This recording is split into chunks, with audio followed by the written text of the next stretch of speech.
The things you never hear about is total primary energy consumption in the United States is now over 72% comes from two energy sources, oil and natural gas. Record high market share, in addition to volumes. Doesn't quite sound like the dying industry I've been hearing about for the last 15 years. But if you roll over to the electricity sector, it's a very different story. In the oil and gas production segment, declining capital intensity, increasing efficiency, surging production.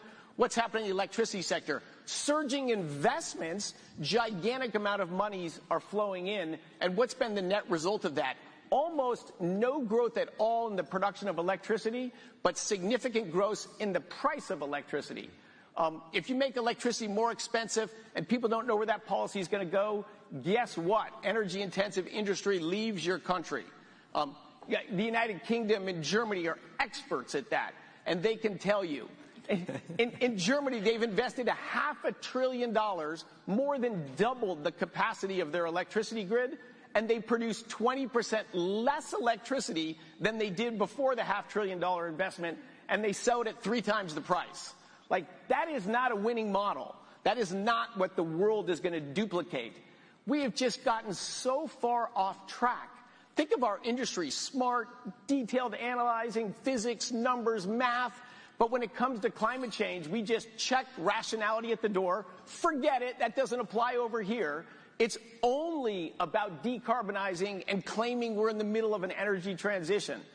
That's just, I think we are in the midst of the greatest malinvestment in human history. $10 trillion on a global base has been invested nominally in fighting climate change. What do you get for $10 trillion? Well, to be very specific on energy sources, we got solar up to 1.2% of global energy and wind at 1.4%. Collectively, 2.6% of global energy comes from these sources that $10 trillion of investments gone into, and everywhere the penetration level's high, prices have gone up, and you've, as I said, deindustrialized Germany, the United Kingdom, California, and you just move industry. That doesn't reduce emissions. If you make it so that the factory closes in the Midlands of England and it moves to Asia and it runs on coal now instead of natural gas and you load the goods on diesel ships, that's not fighting climate change. That's deindustrializing your nation and having a government pounding the drum on decarbonization, but never doing the math on is it working? A couple other data points.